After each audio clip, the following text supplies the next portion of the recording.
Well, welcome back, folks. Today we're going to continue on with working on the reconditioning of the Yamaha wiring harness. And I'm calling this a reconditioning, not a restoration, because I'm not literally going to disassemble the whole wiring harness unless I absolutely have to. I don't think I'll have to get that drastic with it.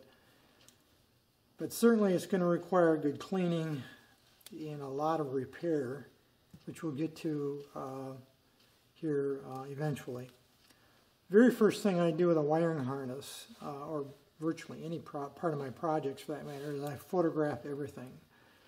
So I'll take detailed photos of each section of the wiring harness up close, and then I'll take a couple of overviews from two different positions. This position, and then I'll flip it over like this and take another overall photo. So I have detailed photos of what I started with. I'll also do that probably for the extra harness I have, just so I have a record of that. But I'm not going to be as detailed in my photos on that spare harness as I am on the original. But first step, take all the photos you want. The more the better, actually. Then what I'll do is I'll move on to cleaning. That is, I will use initially brake cleaner, spray brake cleaner like you see here. I will take this outside and I will hang it so it hangs vertically, it drapes down, and hose it down really well with the brake cleaner. I'll use acetone later on to clean the individual wires, which as you see here, I think, you can see they're kind of grubby. So the individual wires will be wiped with acetone as I get to them, but that won't be my initial step. I'm going to do just an overall clean and get it cleaned up a bit before I do further examination and decide where I'm going to start with this harness. Just bear in mind that when you use aggressive cleaners like brake cleaner and acetone, they will take any shine off the wiring that might be there. In other words, the coating itself, the yellow, the brown. It will create a very flat finish to the wiring. If that's a concern for you, then you're not going to want to use acetone or brake cleaner. I prefer acetone or brake cleaner only because they do a very good job of cleaning the wiring without damaging it. They will affect things like this wrap, this tape wrap, which I'm going to leave in place for now. I'm not going to take that off, but it will affect the adhesive if it gets underneath it, of course. This particular wrap right here does not have an adhesive to it. It's just a friction wrap that's wrapped something like that at the factory. There actually is no adhesive, but if you do have any adhesive, like typically this yellow type quite often does have an adhesive to it on the back, it will affect that. So if you're concerned with maintaining that glossy look of the wiring as it originally comes from the factory, then you have to come up with another means like soap and water, which will probably work. I don't usually use soap and water, but you could literally soak it in a sink or a pan of hot, sudsy, soapy water and scrub it. It really won't hurt the harness, I don't think. I've never used it, but I think you could do that as well. I'm going to take photos of this wiring harness. I started it, I haven't really finished the photos. And then I'm going to take it outside and hang it and clean it up, do initial cleaning, and then I'll come back and we'll take a look at the harness then. So I'll give a little demonstration of some of the steps I go through to actually clean the wiring harnesses. Besides acetone, I use brake cleaner and just an old toothbrush. And you can see here, this happens to be the YL1 E-wiring harness. I've already cleaned the original harness that came off the bike. This is the one I bought off of eBay. That isn't quite correct, and we'll talk about that in more detail later. Acetone I usually use when I'm wiping down the individual wires. So if I'm going to wipe down this wire, which I will do later, I will take acetone in a piece of cotton cloth. This happens to be an old t-shirt of mine that I cut up into sections. I keep a container of those around. Cotton or fabric, I think I alluded to, works a lot better than paper towel for something like this. But I'll use the acetone at another time. this is the initial cleaning of the wiring harness. So using a toothbrush and the spray brake cleaner, it's just a matter of spraying it down like that. You notice I am wearing gloves because this is very, very hard on the hands. And I just kind of scrub it in like you can see there. I don't worry about getting it on the tape or anything like that because this will probably, the wiring harness where I end up with the final harness, I'll probably end up rewrapping much of it anyway, if not all of it. That remains to be seen. But this step is really just to kind of get the grunge off initially. It's not to do the final cleaning. So this is to get the grease and the oil and any adhesive residue that might be around. You can use, your fingers like this if you want. But I'll work along the wiring harness from one end to the other and do an initial clean like this, just to get the worst of it off. This isn't the final cleaning, this is the initial cleaning.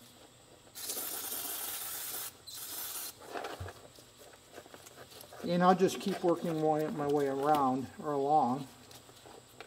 I think I already did that piece. Right along to the other end. And you can see, excuse me, here how it branches and splits. And again, the same kind of thing that I just showed you, like that. I could take the toothbrush. These ends are all going to be replaced, so I'm not going to worry about cleaning the ends too much, outside of maybe just getting some grunge off the wires themselves. Once I've got this step done and I work from one end of the harness to the other, then what I will do is take the harness outside and hang it, and so it's hanging down vertically, and just hose it down really good with brake cleaner. And that is intended to dispose of anything that's loose on here that I didn't get off this way. Just got out of brake cleaner, you can see there. So that's this rather illustrates the preliminary cleaning that I will do, working along all the way down to this end here. And then, like I said, I'll take it outside and hang it and hose the whole thing down. And then we'll be really ready to get into the details of what I need to remanufacture, repair, replace, rewrap. That'll be after this initial cleaning is done. Now that I have the basic cleaning done of both wiring harnesses, I have the original on the top. That's right here. That's the original harness that I pulled off the YL1. The bottom one is the one I picked up on eBay a short time ago. It's actually not for a YL1, it's for a YL1E electric start. You can see the heavy green cord right there in my right hand. And there are some other nuanced differences, such as this plug-in connector is a 6-pole connector with 5 active connections you can see there. The original was just 3. And there are a few other things that's not relevant for our discussion today. After carefully examining both harnesses, I determined that the original, that being the one on the top, had actually the part of the harness that goes to the tail light and the brake light was cut off. You can see right here. That's where this other wiring was kind of scabbed on with this, looks like a lamp cord or speaker cord or something very lightweight. Someone actually cut that off, I'm thinking. Either that or got pinched off, one or the other. And that would be approximately right here on the other harness. In other words, it was right about here that this harness was cut off. These harnesses are laid out to really mirror each other. In other words, you can see these wires here are approximately the same as these wires. The plug-in plastic connectors, the section that goes off to the stator right here, and right here. So they're laid out really to mirror each other for ease of discussion here. But nonetheless, this harness, the original, was either cut off or pinched off approximately here.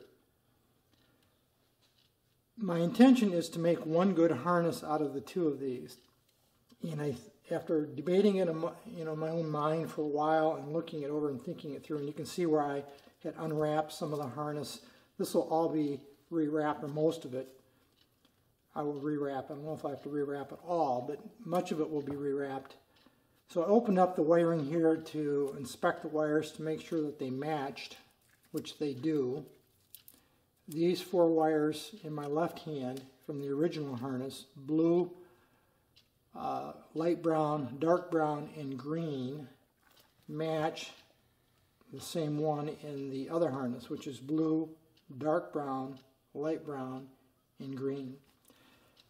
Now, technically speaking, I don't need all 4 of these wires. The green goes to the right turn signal. The dark brown actually goes to the left turn signal. And yes, these harnesses, both of them, do have wiring incorporated for turn signals, even though at least the YL1 did not have turn signals as standard. You might have been able to add it as an option through the dealer, I'm not sure. But the wiring is there nonetheless according to the wiring diagram. The light brown is the common circuit, and the blue is for the brake light, or I'm sorry, for the tail light. The blue is the tail light. The brake light is the yellow, and that would be right here. And what it does, it doesn't go all the way back to the rest of the harness here. It makes a big loop. So it goes from the brake light switch this way, and then loops back this way and goes to the tail light. And the circuit's closed by the ground when you push on the pedal. So even though I only need 2 of the 4, I'm going to go ahead and connect all 4 of them just to make it complete and restore it as original. Back to my thinking, I think it would be less effort and less work, frankly, to salvage the original harness because it has pretty much everything else I need except the section that goes to the taillight. And in order to accomplish that, I'm going to remove this section to my left, which is what's missing from this one. I'm going to cut it here, and I'm going to splice this section onto this harness. That's less work all the way around. They're in comparable shape and condition, both of them anyway, so either way I'm going to have some work to do. If I was to reuse or attempt to use the one I bought off of eBay, it's not exactly the same, and I'd have to make some changes, some minor changes to it anyway. So I'm going to splice this section onto this harness. Now the way I go about that is a little bit different than what a lot of people will do. I do not use butt splice connectors. When I refer to butt splice connectors, I'm speaking of something like this, where you take and you bring a stripped wire in from each end and then you crimp it here and here. They commonly come in different colors, different gauges, blue, red, and yellow. I almost never use these. In fact, I don't even have any. These I dug out of one of my storage containers, been around for years. But I'm not a fan of butt splice connectors for anything like this. It's especially something that's going to be used outdoors. I haven't used butt splice connectors for anything in years, and I do not suggest they get used. So those are not going to be used to splice these wires.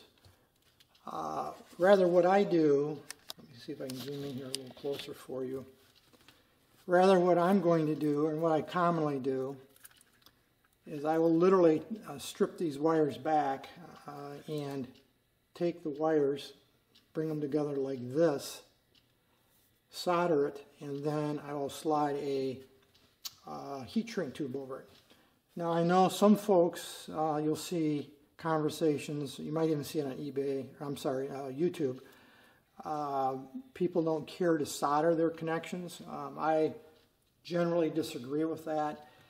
Their concern is if you are experiencing vibration, the solder will fatigue and it'll fail.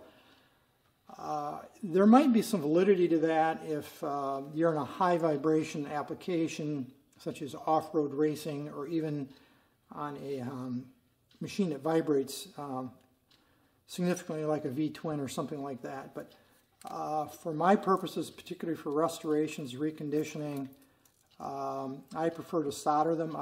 I've never had a problem with a solder joint failing, and I've been doing this way for probably 40 years or more. I think it's the most secure. It's at least as strong as the original wire. That's a little work. It's a little labor, much more labor than using a butt splice connector, of course. But I think it's more secure. It's more finished looking when you're done, and it provides a better quality loom when you're finished.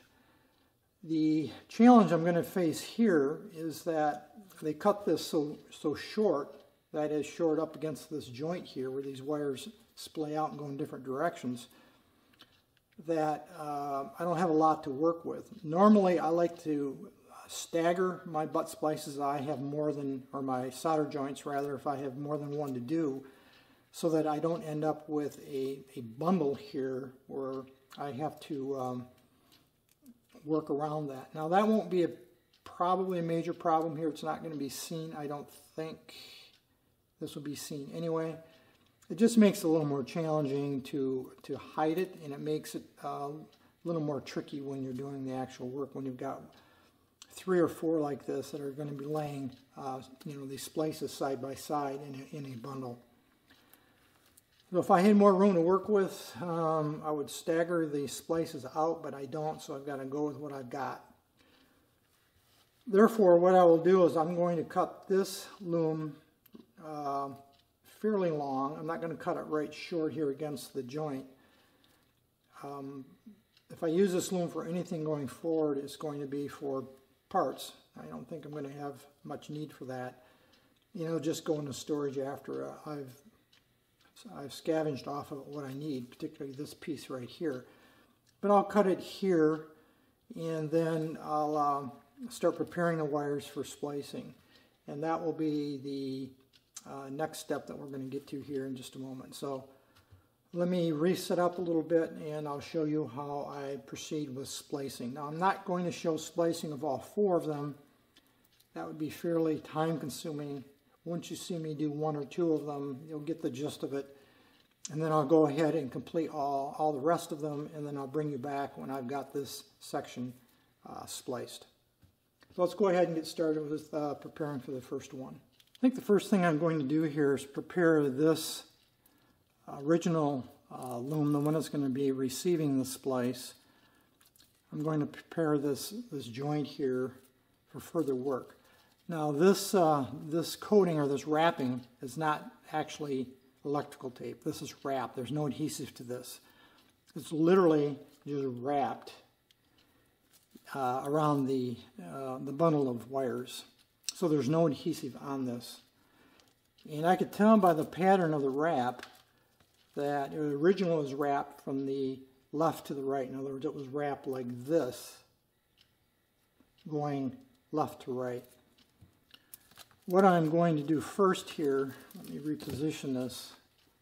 I'm going to take a nice sharp, this happens to be an X-Acto type knife, nice new sharp blade, and I'm going to gently start cutting back this wrap, and I'm going to take it back into the joint right here. I can go back as far as I want, but because I'm probably going to end up rewrapping this whole thing anyway. And what I'm trying to do is create some flexibility in the wires here that I got to work with, give me a little room to work. Just be careful you don't cut yourself, of course, when you do this, or the wiring itself. You notice I'm just taking the tip. Again, this is a nice new sharp blade. Taking the tip of it and just slipping it underneath like that and lifting. That's why you use a clean, new, sharp blade, so you can get under there easily. All I'm doing is opening this up a little bit.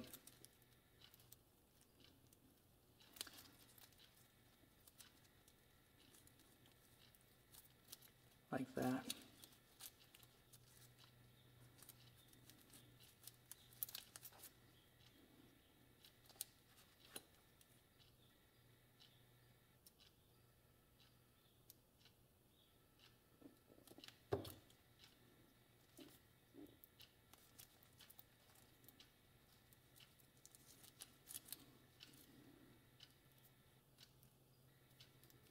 Okay.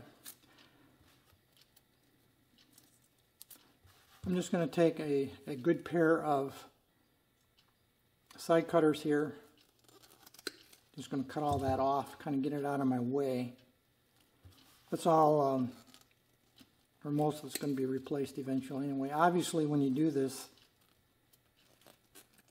you don't want to cut your wires, or you got a bigger problem.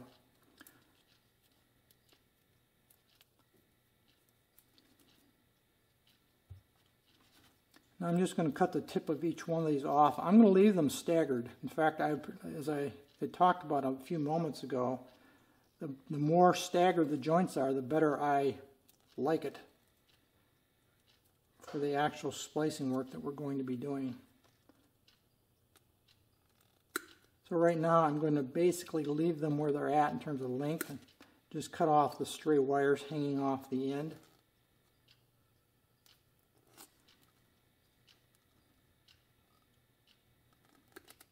So you can see they're not exactly even, which is perfectly fine for me. Now the next thing I'm going to do is I'm going to strip about 3/8 or so of the insulation off of each one of these wires. I want to take a look at the condition of the wires themselves, and then what I'm going to do is I'm going to test each one of these wires against multiple spots and other places in the loom to make sure that I don't have a broken wire. I think I had spoken to that once before. It's much easier to deal with it now than it is having gone through all the work of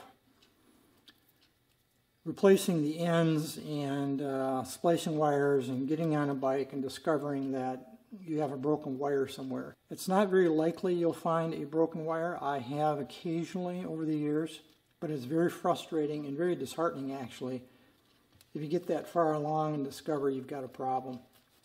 So the blue and the light brown in particular I'm concerned about because they are actually used, but I'll check all four of them with my meter here in just a moment. Anytime you're doing electrical work, especially fine electrical work like this is, it pays to have good quality tools, wire strippers and those kind of things. I've got a number of these wire strippers. I prefer the small handheld versions like this rather than the kind that you squeeze and they automatically strip. Those are fine for heavier wiring, but I prefer the feel, the tactical feel of doing this way. The one in my left hand is for very fine wire. You can see it's for 20 through 30 wire gauge, which is a little finer than what we're going to be dealing with here. And then my old standby, my old Craftsman, been using this for years. This handles, it goes down actually to number 12 all the way up to 20. And I think we're probably dealing here with 16, maybe 18 gauge, somewhere in there. So this is what I'm going to use to strip the wire. And make sure the wire is nice and straight.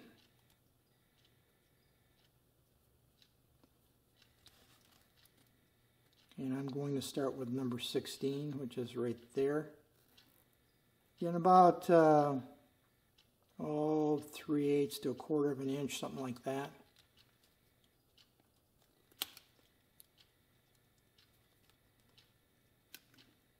About 1/4, maybe a little less.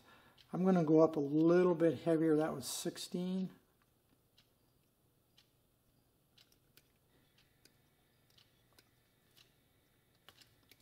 There we go. You can see the wire there is a little oxidized.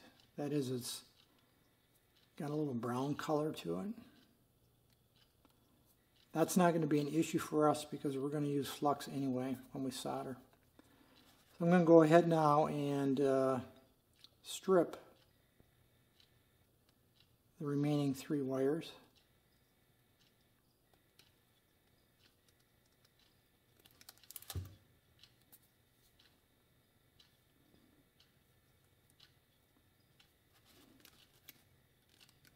The wire's not straight when you strip it. It'll create problems for you, so just try to make sure that that's as straight as it can be.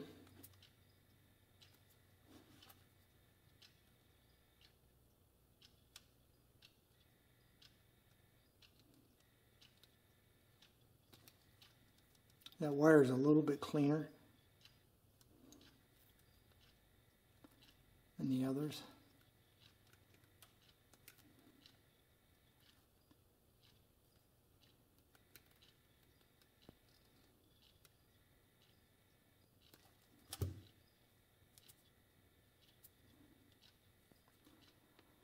So we've got all 4 of them stripped. Now I'm going to go ahead and get my meter out, and I'm going to test each one of these wires with a companion color further on in the loom, the harness, to make sure I've got continuity. This is the section of the loom that goes up, I believe, up into the headlight shell, and you can see I got a green there that's broken. Connector's missing, but I got blue, I've got dark brown, I've got light brown. I think I've got all my colors I'm going to need right here. So what I'm going to do then is I'm just going to freshen this tip a bit, because I'm going to use this as a test point.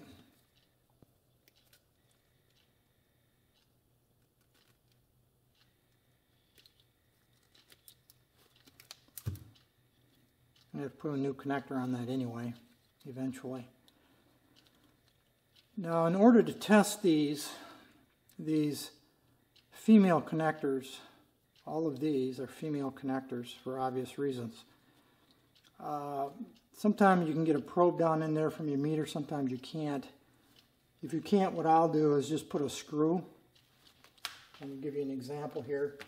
You can take any kind of screw. This one just happens to be a little on the short side, and you can put that screw down in there and just give it a couple twists and then test off of that rather than trying to mess around with getting a probe down in there. So let me get my meter here set up, and here's my meter that I use commonly for this kind of thing. I have a couple different meters, but this is one of my favorites.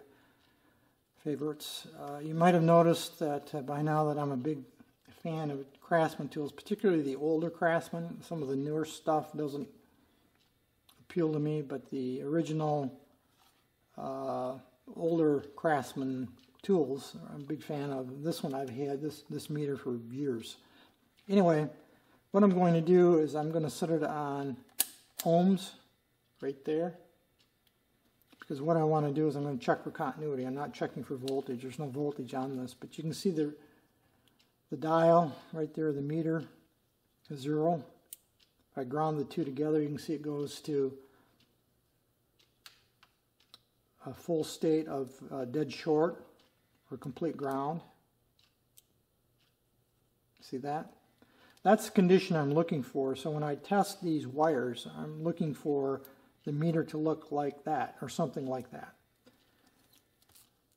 So we can get this untangled here.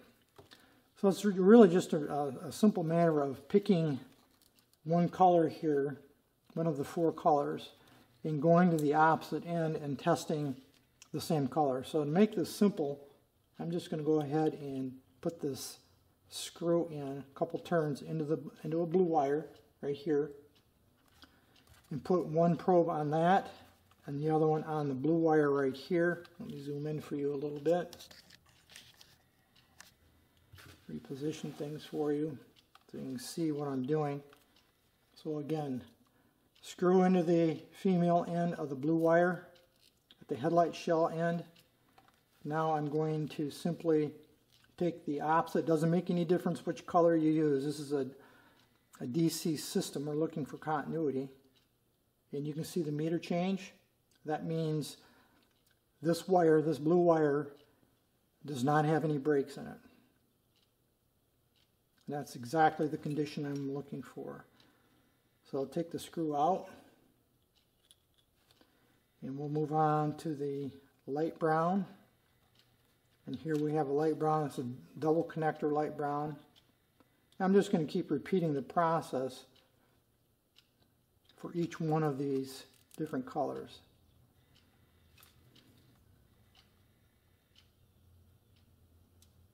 That's the light brown. So that's okay. So we've done the blue and the light brown. Now we're going to do the green. The green is the one that I had to strip. I'll need that. Hold those together. And you can see the green is okay. And now we're going to do the dark brown. And there's a dark brown right here. And we'll just repeat the process again.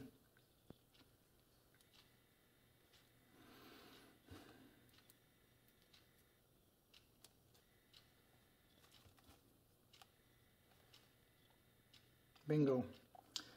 So all four of these wires are solid all the way back to the headlight shell end of the loom, which is about as far away from here as you're going to get. Now, if I want to do some random testing, I have a light brown right here, for instance.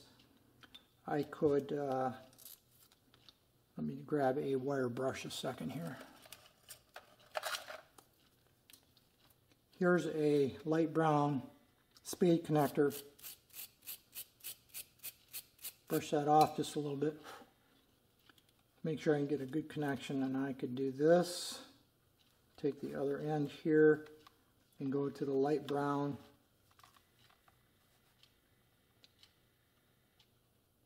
And you can see that that's got a connection too. The fact that I'm getting some changes on the meter does not concern me. You know, I could continue to do that if I wanted to find a blue. I don't know if I have another blue here somewhere that I could connect to. That might be the only one that's blue. I don't see one right now. Let's see what else we got. We got a couple of light browns here. And just for grins and giggles, let's check those. I'm just cleaning this a little bit, these spade connectors, to make sure that I can get a good connection.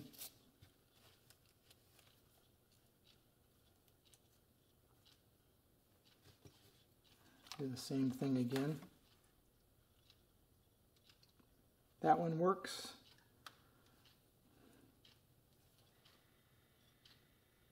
That one works. And I'll just check between them because they should be connected. And those two work.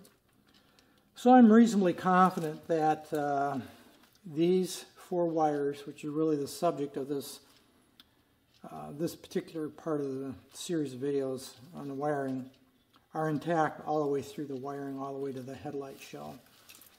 So now we're going to go ahead and prepare for splicing.